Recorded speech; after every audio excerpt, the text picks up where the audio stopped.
গল্প সমাহার বাই অপরাজিতা চ্যানেলে ফিরে এলাম। আমি অপরাজিতা।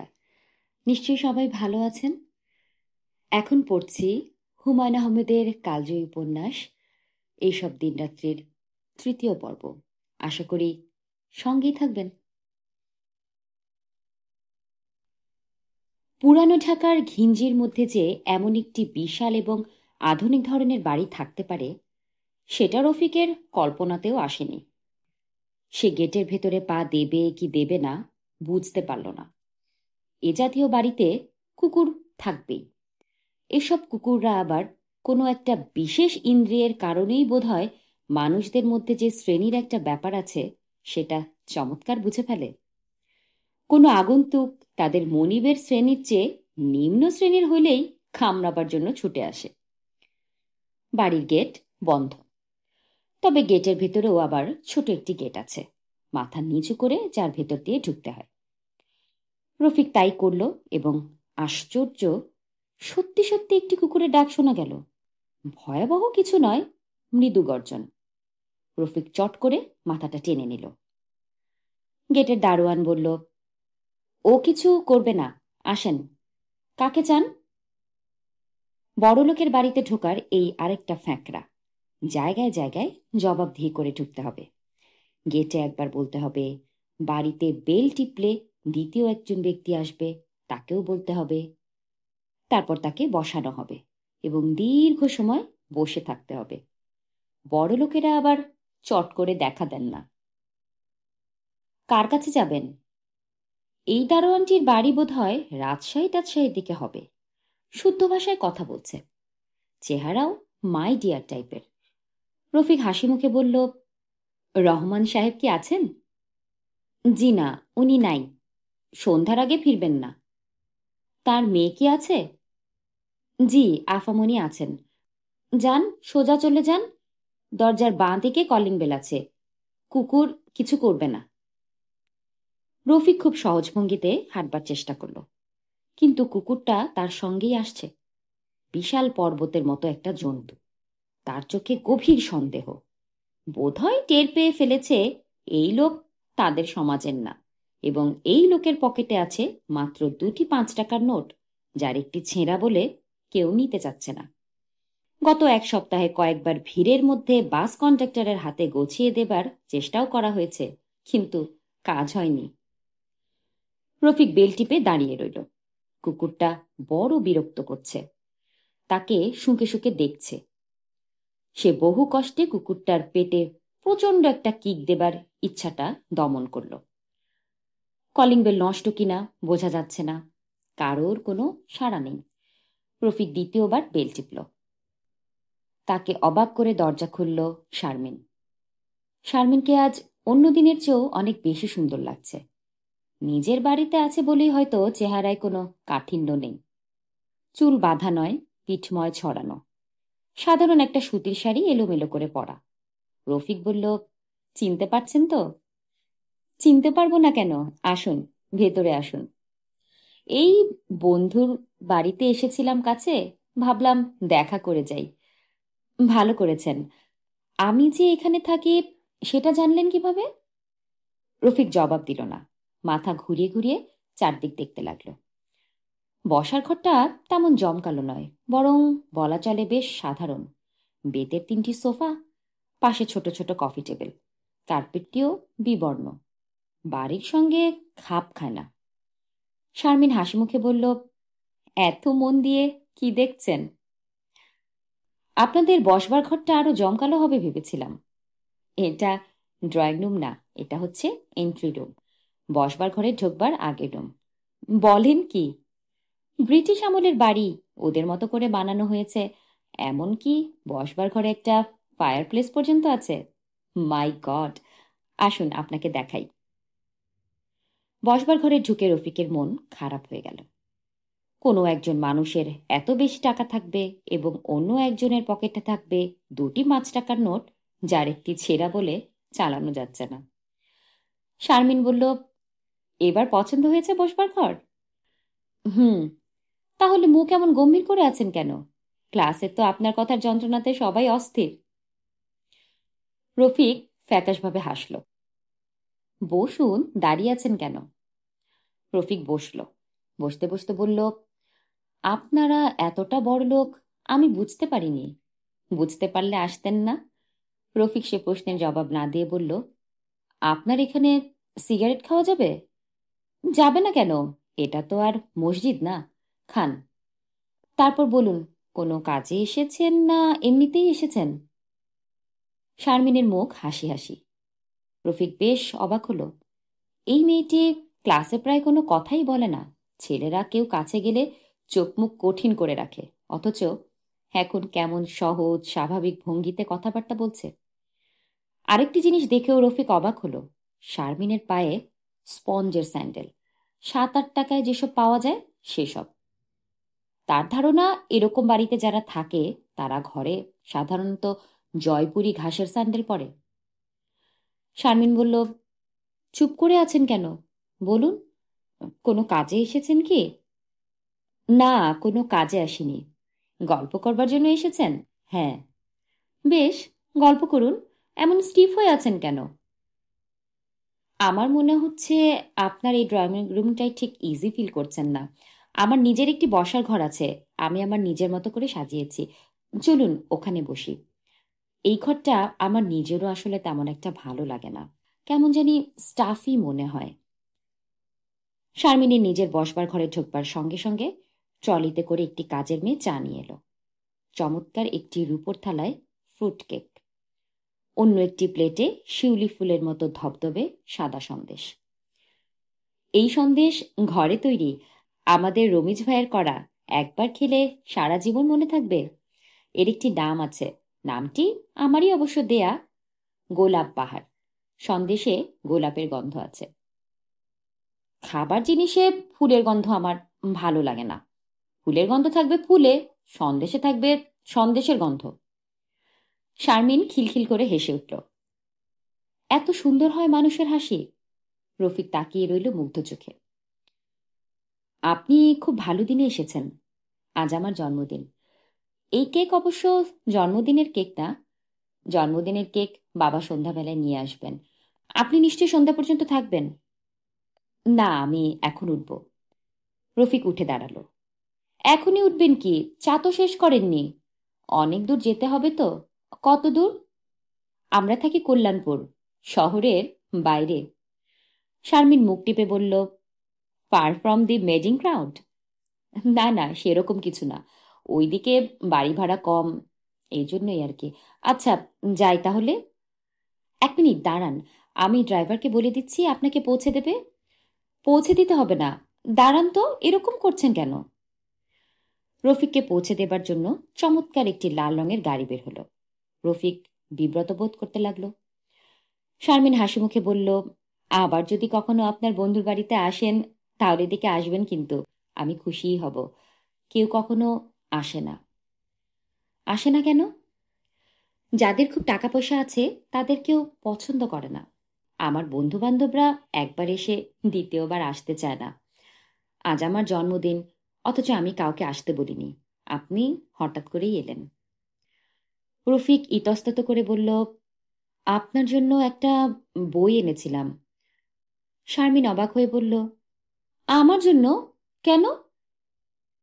রফিক জবাব দিতে পারল না। পলিথিনের ব্যাগে মোড়া বইটি এগিয়ে দিল। একটা কবিতার বই, এই বসন্তে। সবচেয়ে অবাক কাণ্ড হচ্ছে বইটিতে লেখা শারমিনের জন্মদিনে। তার মানে জন্মদিনের কথাটা রফিক জানত। রফিক বলল, যাই শারমিন। শারমিন কিছু বলল না।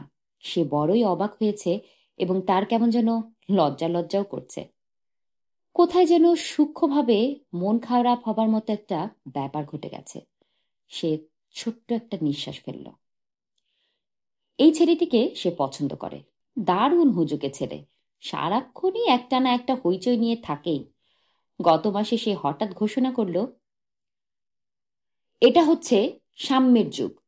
কবি নজরুলের ভাষায় পুরুষ রমণীতে কোনো ভেদাভেদ নেই। কিন্তু এই আমাদের ক্লাসেই ব্যাপারটা উল্টো। এই ক্লাসের সব কয়টা মেয়ে প্রথম দিকের 2 সারি চেয়ারে এসে বসবে। এই 2 সারি ওদের জন্য রিজার্ভড। এখন থেকে এটা বাতিল। মেয়েদের জন্য এখন আর আলাদা কোনো জায়গা থাকবে না। যে আগে আসবে সে আগে বসবে। ক্লাসের সব ছেলেরা হৈ হৈ করে তাকে খুব সাপোর্ট দিল। কাজের সময় সবাই পিছিয়ে গেল। শুধু রফিককে দেখা গেল মেয়েদের মাঝখানে বই খাতা নিয়ে গম্ভীর হয়ে বসে আছে। স্যার অবাক হয়ে বললেন, কি ব্যাপার, তুমি এদের মধ্যে কেন? ক্লাসে দারুণ হাসাহাসি শুরু হয়ে গেল। স্যার বিরক্ত হয়ে বললেন, যাও যাও, নিজের জায়গায় গিয়ে বসো। সবার চেষ্টা কিভাবে মেয়েদের বিরক্ত করা যায় না, এটা ভালো না। মেয়েদের দিকে মন দেবার অনেক সময় আছে, অনেক সময় পাবেও। এখন পড়াশোনার দিকে মন দাও। আবার হাসির ঝড় উঠল। আবার একদিন সে ডায়াসে উঠে গম্ভীর গলায় এক বক্তৃতা দিয়ে বসল। আমরা ছেলেদের তুই তুই করে বলি, অথচ মেয়েদের বলি আপনি করে। আজ এইবারই সেপ্টেম্বরের সকালবেলা আমি ঘোষণা করছি, এখন থেকে আমরাও মেয়েদেরকে তুই করে বলবো। ক্লাসে নাসরিন হচ্ছে সবচেয়ে গম্ভীর ধরনের একটি মেয়ে। মেয়ে না বলে বলা উচিত মহিলা। দুটি বাচ্চা আছে তার। রফিক নাসরিনের কাছে গিয়ে বলল, নাসরিন, তুই কেমন আছিস? নাসরিন রেগে মেগে অস্থির, চোখ মুখ লাল করে বলল, আমার সঙ্গে ফাজলামি করবেন না। মেয়েদের তুই ডাকার ব্যাপারে এখানেই চাপা পড়ে গেল। এক ধমকেই উৎসাহ মিয়ে গেল রফিকের। কত বিচিত্র ধরনের মানুষই না আছে। শারমিন অলস ভঙ্গিতে বাড়ির পেছনের দিকে রওনা হলো। সেখানে 3টে বড় বড়ই গাছ আছে। রোদের মধ্যে হাঁটতে ভালোই লাগছে। বিশাল অ্যালসেশিয়ানটা আসছে তার পেছন পেছন। শারমিন তার দিকে তাকিয়ে বলল, হ্যালো মার্টি সাহেব। কুকুরটি লেজ নাড়ল। চমৎকার একটি সকাল, কি বলো মার্টি? মার্টি মাথা নাড়াল, যেন সে শারমিনের কথার অর্থ বুঝতে পারছে। চমৎকার একটি সকালে সম্পূর্ণ অকারণে মাঝে মাঝে মানুষদের মন খারাপ হয়, তাদের কিছুই ভালো লাগে না। তোমাদেরও কি সেরকম হয়? মার্টি সাহেব লেজ নাড়ল, যার কোনো অর্থই বোঝা গেল না। কুল গাছে হেলান দিয়ে পা ছড়িয়ে বসে থাকলে কেমন হয়? শারমিন তাই করল। মার্টি সাহেবের বসে থাকার পরিকল্পনা মনে ধরল না। সে রওনা হলো গেটের দিকে। গাছ কেঁপে কুল হয়েছে, পাকা কুলের গন্ধে মম করছে চারদিক। খাবার লোক নেই।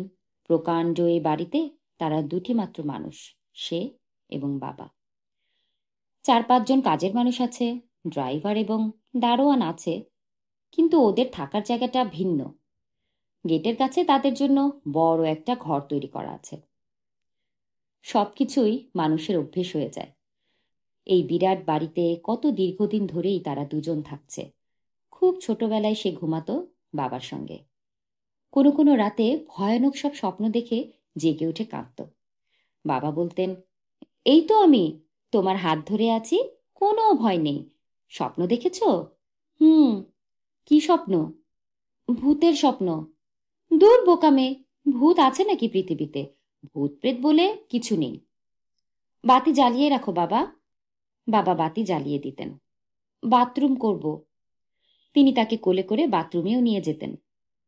শারমিনের প্রায় মনে হয় পৃথিবীর কোনো বাবা বোধহয় তার বাবার মতো নয়। কোনো বাবা তার মেয়েকে এতটা ভালোবাসেন না। সেই কবে শারমিনের মা মারা গেলেন। বাবা তখন যুবক মানুষ, 27-28 বছর বয়স। কিন্তু মেয়ের কষ্ট হবে এই ভেবে দ্বিতীয়বার বিয়ে করলেন না। তার অর্থবিত্ত কোনো কিছুর অভাব ছিল না। ইচ্ছে করলেই তিনি মেয়ের দেখাশোনার জন্য কয়েক ডজন কাজের লোক রাখতে পারতেন। তাও তিনি করেননি। মেয়ের প্রতিটি প্রয়োজন নিজে মেটাতে চেষ্টা করেছেন। রোজ নিজে তাকে স্কুলে নিয়ে যেতেন, ক্লাস শেষ হলে বাড়িতে ফিরিয়ে আনতেন। ম্যাট্রিক ক্লাস পর্যন্ত সন্ধ্যার পর পড়া দেখিয়ে দিয়েছেন। মায়ের ভালোবাসার অভাব তিনি একা মেটাতে চেষ্টা করেছেন। কিন্তু কিছু কিছু অভাব আছে যা কিছুতেই বোধহয় মেটে না, চাপা পড়ে থাকে শুধু। আফামনি, আপনার টেলিফোন। কে করেছে? বড় স্যার। শারমিন উঠে গিয়ে টেলিফোন ধরল। কি করছিলে মামনি? কিছু না, কুল গাছের নিচে বসে রোদ পোহাচ্ছিলাম। বন্ধু বান্ধব কাউকে আসতে বলেছ? না বাবা, আমরা দুজনেই জন্মদিন করব। তুমি কখন আসবে? 7টার মধ্যে এসে পড়ব। খুব বেশি দেরি হলে 7:30। না, এত দেরি করলে চলবে না, তোমাকে আসতে হবে 6টার মধ্যেই। পজিটিভলি? আজ রাতে কি আমরা বাইরে খাচ্ছি? না বাবা, ঘরেই খাবো। আমি রান্না করব বাবা। চমৎকার! কি রান্না হচ্ছে? তা বলবো না, একটা সারপ্রাইজ আছে। খাওয়া যাবে তো মা? যাবে। যাবে না কেন? রহমান সাহেব হাসতে লাগলেন। শারমিন বলল, তুমি কিন্তু 6টার মধ্যে আসবে। হ্যাঁ, আসবো। আর শোনো মা, আমেরিকায় একটি কল বুক করে সাব্বিরের সঙ্গে কথা বলো। শারমিন লজ্জিত স্বরে বলল, কেন? জন্মদিন উপলক্ষে কথা বলা? সে তো উনি আমাকে করবেন, আমি কেন করব? তাও তো ঠিক কথা। তুমি আসছো তো বাবা, সন্ধ্যা 6টার মধ্যে? হ্যাঁ। আমি কিন্তু 5টার সময় তোমাকে আবার টেলিফোন করব মনে করিয়ে দেওয়ার জন্য। ঠিক আছে, মনে করিয়ে দিও। শারমিন টেলিফোন রেখে দিল এবং প্রায় সঙ্গে সঙ্গেই আমেরিকায় একটা কল বুক করলো। সে নাকি এখন বাজে রাত 12টা। সাব্বিরকে পাওয়া যাবার কথা। শারমিন একবার ভাবল, নিজের পরিচয় না দিয়ে খানিকক্ষণ কথাবার্তা বললে কেমন হয়। হ্যালো, কে? গলা শুনে বুঝতে পারছেন না কে? ও, শারমিন। কি ব্যাপার? কোনো ব্যাপার নেই। আপনার গলা এমন লাগছে কেন? কেমন লাগছে? ভাঙা ভাঙা মনে হচ্ছে। কোনো কারণে খুব কান্নাকাটি করেছেন? কি যে পাগলের মতো কথা বলো। শারমিন খিলখিল করে হাসল। হাসি থামিয়ে গম্ভীর গলায় বলল, আপনাকে লিখেছিলাম কয়েকটা সায়েন্স ফিকশন পাঠাতে। আপনি পাঠিয়েছেন ভূতের উপন্যাস। স্টেফেন কিং পাঠিয়েছি, খুব ভালো লেখা। ভূতের গল্প পড়ে শেষে রাতে আমি ভয়ে মরি আর কি। আপনি সায়েন্স ফিকশন পাঠাবেন, এসএমভির নতুন কোনো বই। ঠিক আছে। আর শোনো, তোমাকে যে একটা জিনিস পাঠাতে বলেছিলাম, সেটা তো পাঠালে না। শারমিন লজ্জায় লাল হয়ে গেল। ওই সব পাঠানো যাবে না। যাবে না বললে হবে না, পাঠাবে। শারমিন কথা ঘোরাবার জন্য বলল, আজ কিন্তু আমার জন্মদিন। তাই নাকি? মাই গড, আমার মনেই ছিল না। তা থাকবে কেন? আচ্ছা, রেখে দিচ্ছি। না না, রাখবে না, অনেক কথা আছে। শারমিন হাসল। শাহানার স্যার এসেছেন। শাহানা অনেকক্ষণ ধরেই উসখুস করছে। ভাবির এখানেই তো এসে বসবার কথা, কিন্তু ভাবি আসছে না। স্যার ভারী গলায় বললেন, এত ছটফট করছো কেন? কি হয়েছে? কিছু হয়নি স্যার। তাহলে মন দিয়ে শোনো কি বলছি। A cube plus B cube. Sir, আমি একটু আসছি। শাহানা উঠে রান্নাঘরে গেল। নীলু ভাত চড়িয়েছে। সাধারণত সন্ধ্যার আগেই ভাত হয়ে যায়, আজ দেরি হচ্ছে। বাসাবো থেকে নীলুর এক খালা শাশুড়ি এসেছিলেন, মাত্র কিছুক্ষণ আগে গেলেন। ভাবি। কি ব্যাপার? একটু এসে বসো না ভাবি, স্যার এসেছেন। ভাত চড়িয়েছি শাহানা, বাবাকে বলো। বাবা রশিদ সাহেবের সঙ্গে কথা বলতে গেছেন। স্যারকে বলে দিই আজ পড়ব না। ঠিক আছে, তোমার যদি পড়তে ইচ্ছা না করে বলে দাও। শাহানা দাঁড়িয়ে রইল। আমি কেন? কি আর কিছু বলবে? তুমি এসে বলে দাও না ভাবি। শাহানা ইতস্তত করে বলল, বলে দাও আমি আর তার কাছে পড়ব না। আজও সেরকমই হয়েছে ভাবি।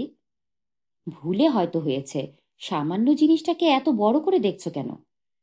শাহানা অন্যদিকে মুখ ফিরিয়ে বলল, ভুলে না ভাবি। ঠিক আছে, চলো, বলবো ওনাকে। আমি যাব না, তুমি একা গিয়ে বলবে। আর পড়াতে হবে না শুনে মাস্টার সাহেব কিছু বললেন না। নীলুর ধারণা ছিল জিজ্ঞেস করবেন কেন, কিন্তু তিনি কিছু জিজ্ঞেস করলেন না। আপনার পাওনা টাকাটা আপনি সামনের মাসের 3 তারিখে এসে নিয়ে যাবেন। মাস্টার সাহেব উঠে দাঁড়ালেন। বসুন, চা খেয়ে যান। মাস্টার সাহেব সঙ্গে সঙ্গে বসলেন। শাহানা নিজেই চা এনে দিল। চায়ের সঙ্গে দেবার মতো কিছু ছিল না। শুধু চা দিতে শাহানার লজ্জা লাগছিল। মাস্টার সাহেব খুব আগ্রহ করে চা খেলেন। মৃদু স্বরে বললেন, যাই শাহানা, মন দিয়ে পড়বে। শাহানার মন খারাপ হয়ে গেল। এমন একজন ভালো টিচার, কিন্তু কি বাজে একটা স্বভাব। নিশ্চয়ই আরো অনেক জায়গা থেকে তাকে এভাবে বিদায় নিতে হয়েছে। শাহানার আজ আর বই নিয়ে বসতেই ইচ্ছে করছে না। রান্নাঘরে গিয়ে ভাবির সঙ্গে গল্প করতে ইচ্ছে হচ্ছে, কিন্তু এখন সেখানে মা আছেন। রান্নাঘরে গেলেই মাস্টার কেন চলে গেলেন সেই প্রশ্ন উঠবে। শাহানার ঠিক এই মুহূর্তে কোনো প্রশ্নের জবাবই দিতে ইচ্ছা করছে না। সে দাঁড়িয়ে দাঁড়িয়ে শুনল মা চড়া গলায় চেঁচাচ্ছেন, মনটা কত ছোট দেখো বৌমা, বাবুর মুখ দেখে 10টা টাকা দিয়ে গেল, তাও ময়লা একটা নোট, হাতে নিলে সাবান দিয়ে হাত ধুয়ে ফেলতে হয়। বাদ দিন মা। কেন বাদ দেব কেন? তার নাতনির মুখ দেখে 150 টাকা খরচ করে আংটি দিয়েছি, তার তার ছোট মেয়ের বিয়ের সময় 300 টাকা খরচ করে জামদানি দিয়েছি। আমার টাকা কি গাছে ফলে? বলো বৌমা, গাছে ফলে? সবাই টাকা খরচ করতে পারে না মা। বাজে কথা বলবে না, খরচ ঠিকই করতে পারে, নিজের বেলায় পারে। 25 বছর ধরে দেখছি তো, নারী নক্ষত্র জানি। যাও বৌমা, ওই 10 টাকাটা তুমি রাস্তায় ফেলে দিয়ে আসো, আমার আলমারির উপর আছে। বাদ দিন না মা, তোমাকে ফেলতে বলেছি, ফেলে দিয়ে আসো। ওই 10 টাকাটা নিয়ে আমি স্বর্গে যাব না। নীলু বেরিয়ে আসতেই শাহানা ফিসফিস করে বলল, আমাকে দিয়ে দাও ভাবি। এসো নিয়ে যাও, আর একটু বাবুর কাছে গিয়ে বসো, এক্ষুনি দুধ খাবার জন্য কাঁদবে। বাবুর পাশে শফিক বসেছিল। গভীর মনোযোগে সে ফাইল দেখছে। আজ সারাটা দিন তার নষ্ট হয়েছে। হিসাবে কোথাও জট পাকিয়ে গেছে। হিসাবপত্র দেখার দায়িত্ব মনীন্দ্রনাথের। সে ছুটি নিয়ে বাড়ি গেছে। ভাইয়া, আসবো ভেতরে? আয়। কি করছো? একটা ফাইল দেখছি। বসি একটু। শফিক অবাক হয়ে বলল, বস, জিজ্ঞেস করছিস কেন? তোমাকে কেমন জানি ভয় ভয় লাগে ভাইয়া, সারাক্ষণ এমন গম্ভীর হয়ে থাকো। শফিক হাসল। অফিসে সবাই নিশ্চয়ই তোমাকে ভয় পায়, পায় না? পায় বোধ হয়, জানি না। তুমি মাস্টার হলে ছাত্রদের অবস্থা কাহিল হয়ে যেত ভাইয়া। শফিক ফাইলে মন দিল। হিসাবের জটটা না খুললে কিছুতেই আর মন বসবে না। মনীন্দ্র মহা ঝামেলা লাগিয়ে রেখে গেছে। ভাইয়া, একটা কথা শোনো। পরে শুনবো, কাজটাকে শেষ করে নেই। কথা না বলে চুপচাপ বসে থাকা মুশকিল। শাহানা উসকুস করতে লাগলো। কাজ শেষ করতে কতক্ষণ লাগবে ভাইয়া? শফিক জবাব দিল না। শাহানা ছোট্ট একটা নিঃশ্বাস ফেলল। রান্না শেষ হতে রাত 9টা বাজল। নীলু এসে বলল, শাহানা, চট করে যাও তো, আনিসকে বলে আসো খাবার দেওয়া হয়েছে। শাহানা অবাক হয়ে তাকালো। আমি আজ রাতে ওকে খেতে বলেছি। কেন ভাবি? এমনি বলেছি, খেতে বলার জন্য আবার বিরাট কোনো কারণ লাগবে নাকি? যাও যাও, একটু বলে আসো। সিঁড়ি দিয়ে একা একা উঠতে আমার ভয় লাগবে ভাবি, তুমি দরজা খুলে একটু দাঁড়িয়ে থাকো।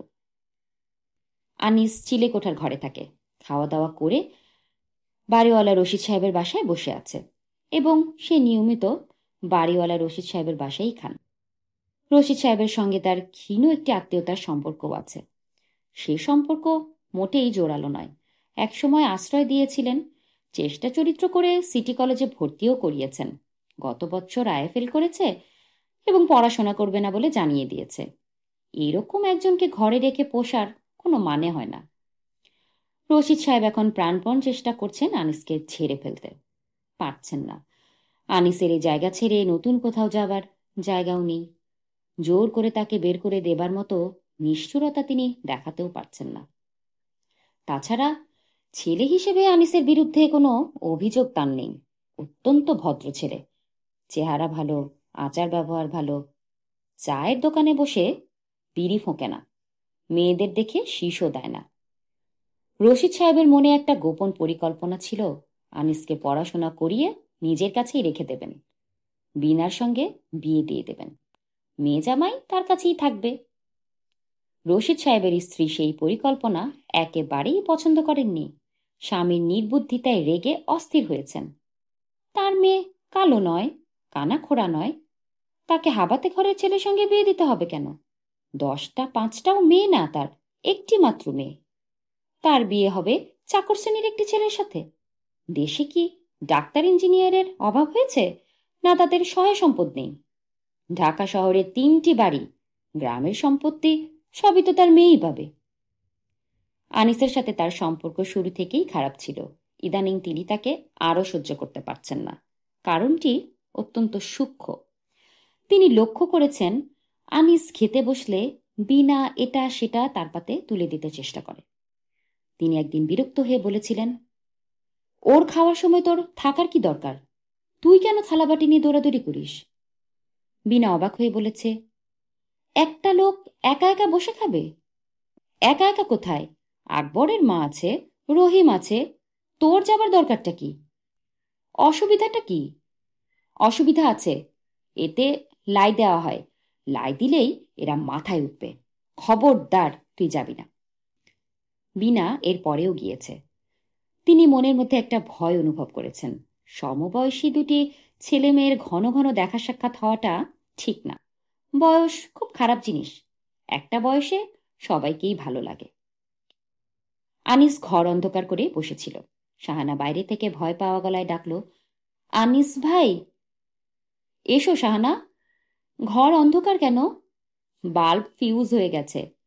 আপনি আসুন, ভাত দেওয়া হয়েছে। ভেতরে এসো শাহানা, বাইরে দাঁড়িয়ে আছো কেন? না, আমি ভেতরে আসব না। কেন? শাহানা জবাব দিল না। আনিস বের হতেই শাহানা বলল, দরজা লাগাবেন না? অন্ধকারে তালা চাবিটা খুঁজে পাচ্ছি না। থাকুক, চোর আমার ঘরে আসবে না। নেবার মতো কিছু নেইও। এতক্ষণ পড়ছিলাম হুমায়ুন আহমেদের জনপ্রিয় উপন্যাস এইসব দিনরাত্রির তৃতীয় পর্ব। আশা করি সঙ্গেই ছিলেন আমার, এবং আগামীতেও সঙ্গে থাকবেন। ভালো থাকবেন সবাই এবং ভালো রাখবেন।